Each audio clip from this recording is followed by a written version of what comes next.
Hello student. तो इसका पहले हमने 8वां प्रश्न बना लिया था। अब देखिए 9वां प्रश्न है, प्रश्न नंबर 4.3 क्लास 9 का, और ये है छत्तीसगढ़ बोर्ड। तो प्रश्न 9 है, टी का वर्ग प्लस टी माइनस 7 में क्या घटाएं कि अंतर टी का त्रिघात धन टी वर्ग धन 3t धन 4 प्राप्त हो। ठीक है, तो इसमें बोला गया है कि ये जो समीकरण दिया है इसमें क्या घटाएं कि इसको घटाने पर जो हमें उत्तर जो है इतना मिलता है। ठीक है, प्राप्त अंतर बोला है, अंतर मतलब घटाने से जो प्राप्त होता है ना उत्तर, उसी को अंतर बोला है, तो ये प्राप्त होता है। ठीक है, तो बहुत ही सरल है। इसके पहले हम ऐसे 3-4 तो प्रश्न बना चुके हैं। तो इस ऐसी जब भी आता है तो माना लिखना पड़ता है। माना, इसको हम क्या मान लेते हैं पी, और ये पूरा टी वाला समीकरण है तो कोष्टक के अंदर टी मान लेते हैं, पी टी। पी टी बराबर इसको मान लेते हैं टी का वर्ग धन टी ऋण 7 में क्या घटाए बोल रहा है, तो में हम क्या घटाते हैं, पी के बाद क्या आएगा क्यू, क्यू टी घटाते हैं। ठीक है, में क्यू टी इधर लिखने घटाने पर क्या प्राप्त होता है, इसमें क्या घटाए बोल रहा है तो हम मान लेते हैं क्यू टी घटाने पर इसको हम मान लेते हैं आर टी। ठीक है, आर टी बराबर क्या प्राप्त होता है, टी का त्रिघात धन टी का वर्ग धन 3t धन 4 प्राप्त हुआ या होता है करके लिख सकते हैं। ठीक है, तो इतना तक समझ में आ गया होगा। इसको हमें पी टी मान लेना है, और इसमें हम क्या घटा रहे हैं, क्यू टी घटा रहे हैं, ऐसा लिख लेते हैं। ठीक है, क्यू घटाने पर हमें आर टी इसको आर टी मान लें, आर टी प्राप्त हुआ। ठीक है, तो अर्थात लिख के हम इसको सूत्र में जमा देते हैं। क्या है, पी टी में हम क्या घटा रहे हैं, क्यू और टी, मतलब क्यू टी बोल रहे हैं और नहीं बोल रहे हैं। ठीक है, पी टी में हम घटा रहे हैं क्यू टी, तो हमें क्या मिल रहा है, बराबर ये है आर टी मिल रहा है। ठीक है, थोड़ा लाइट की कमी हो रहा होगा,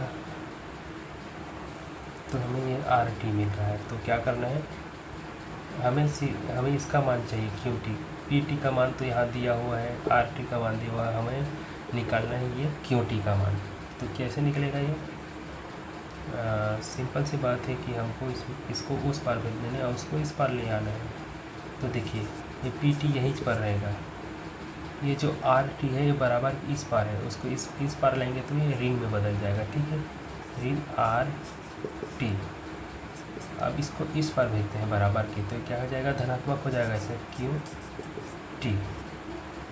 ठीक, इसको इस पार भेजे तो ये ऋणात्मक हुआ, और ये ऋण था पहले से, वो उसको इस पार भेजेंगे तो धनात्मक हो गया। ठीक है, तो इसको आप इस तरफ भी लिख सकते हैं ऐसे क्यू टी। ठीक है, ऐसे ज़्यादा फर्क नहीं पड़ेगा, क्योंकि इसको पहले लिखो या बराबर की इस पार लिखो, दोनों बराबर है तो उससे कोई फ़र्क नहीं पड़ता। ठीक है, तो मैं इसको रख लेता हूँ। ठीक है, आप इस तरफ भी रखेंगे तो कोई फ़र्क नहीं पड़ेगा, लेकिन जिसका मान निकालें इसको सामने रख देते हैं तो अच्छा लगता है बस। तो ये क्यू टी है। अब पी टी का मान रखते हैं, पी टी का मान क्या है, ये है टी का वर्ग, उसके बाद धन टी है, उसके बाद ऋण 7 है। ठीक है, पी टी का मान हो गया। अब आर टी का मान क्या है, आर टी का मान ये है, तो ये ऋण चिन्ह है, तो ऋण चिन्ह के कारण इस सारे कोष्टक रख देते हैं ताकि मान में कोई गड़बड़ी मत हो। तो आर टी का मान रखेंगे टी का त्रिघात धन टी का वर्ग धन 3t धन 4 कोष्टक बंद। ठीक है, इतना था आर टी का मान। चलिए इसको आगे हल करते हैं। क्यू टी बराबर क्या हो जाएगा, टी है 10 के 10 रहेंगे, टी का वर्ग धन टी ऋण 7। ठीक है, अब देखिए इसका कोष्टक खुलेगा तो ये पूरा ऋण चिन्ह अंदर जाके सबको ऋण कर देगा। ठीक है, क्योंकि यहाँ पर कोई ऋणात्मक पहले से अगर रहता ना तो उसको धन कर देता, और धन को ये ऋण कर देता है। ठीक है, यहाँ पर गुना हो रहा है समझो ऋण चिन्ह का पूरे के साथ, तो ये ऋण हो जाएगा, ये भी ऋण हो जाएगा, ऋण टी का वर्ग ऋण 3t और ये ऋण 4। ठीक है, अब देखिए जिसका जोड़ी जमता है एक जैसा है वो उसी के साथ जुड़ेगा घटेगा। देखिए यहाँ टी का वर्ग है, यहाँ ये टी का त्रिघात है, तो टी का त्रिघात के लिए कोई घटाने वाला नहीं है, तो ये सामने जस के तस रहेगा क्यू टी बराबर ये वाले को ऋण टी का त्रिघात, ये वाले के लिए कोई नहीं है तो और बड़ा भी है तो उसको सामने ले दो। ये टी का वर्ग है, यहाँ भी टी का वर्ग है, देखिए ये भी जस के तस है, ये धन में है ये ऋण में है, दोनों ख़त्म हो जाएगा। ठीक है, ये और ये वाला ख़त्म हो गया, ऐसे चिन्ह बना देता हूँ।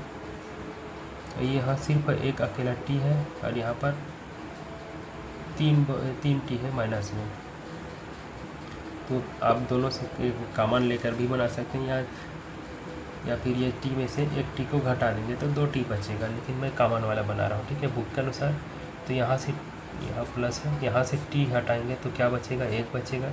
जैसे प्रश्न 8 में बताया हूँ, लगभग हर प्रश्न में बताता हूँ वेनिस्टर लेने में 1 क्यों बचता है। ठीक है, क्योंकि इसके साथ 0 नहीं लिखना है, 0 लिख दिया तो पूरा आंसर गलत हो जाएगा। इसको कॉमन लिए तो 1 हो जाएगा, और यहाँ से कॉमन लेंगे टी को तो ऋण 3 बचेगा। और कॉमन कहाँ रहता है, बाहर रहता है। कॉमन मतलब उभयनिष्ठ होता है, मतलब 2 या 3 या जो भी हो, 2 या 2 से अधिक पदों में अगर एक जैसे अक्षर हो या अंक हो तो उसको कॉमन लिया जा सकता है, कॉमन उभयनिष्ठ।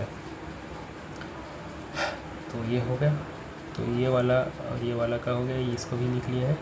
अब बचे सिर्फ संख्या वाला मान। ठीक है, ये और ये, तो यहाँ ऋण 7 है, यहाँ ऋण 4 है, दोनों ऋण में है। ठीक है, तो जब ऋण और ऋण में रहता है कोई भी संख्या तो वो जुड़ जाता है, तो ऋण का 11 हो जाएगा, ऋण 11 हो जाएगा। ठीक है, और चिन्ह जो है ऋण ही रहता है, इसलिए इसको ऋण 11 लिखे हैं।